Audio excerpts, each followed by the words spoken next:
Les champs de blé changent de visage. C'est le ton des moissons et des va-et-vient des mécaniques à 200 000 euros.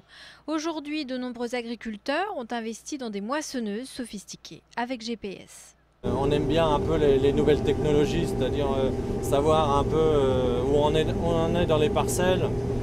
Quand on fait plusieurs variétés dans une parcelle, on aime bien savoir laquelle a rendu le plus pour en refaire l'année d'après. Et donc, je dis que c'est important d'avoir aussi, au point de vue facilité de réglage de moissonneuse, pour essayer de nettoyer le grain au plus propre et faire du bon travail, quoi. Hervé Girardot a 240 hectares, dont 90 de blé, mais il moissonne pour d'autres céréaliers et partage la machine avec un autre cultivateur. Les 200 000 euros ne sont investis que pour 15 jours par an. Malgré tout, pour eux, la moissonneuse est un outil indispensable. Les exploitations qui se groupent en général achètent une bonne moissonneuse pour travailler plus vite. Et donc, au point de vue investissement, revenir un retour à l'hectare très faible par rapport à faire un appel par entreprise.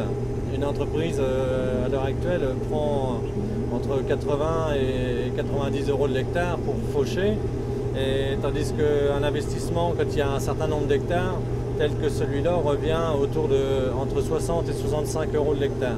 Le calcul, quand il est possible, est vite fait, surtout que ces moissonneuses dernier cri offrent une palette d'informations toutes utiles. Température naturellement, mais aussi taux d'humidité, rendement sec, surface déjà travaillée, etc. Le poids, le rendement instantané, là vous avez un rendement humide et le débit de la moissonneuse actuelle. Il est de 42 tonnes, 43 tonnes à l'heure. Vous avez aussi la vitesse de travail, ça donne aussi, quand on sort ça sur l'ordinateur, pour savoir si on a fait du bon travail ou pas, au point de vue débit de moissonneuse, quand on peut retravailler ça sur l'hiver, quoi. Et puis améliorer pour l'année d'après, quoi.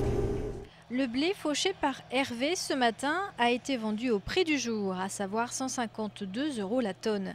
La qualité de ce blé est relativement médiocre. Les conditions météo depuis le printemps n'ont en effet pas permis au grain de se remplir de façon satisfaisante.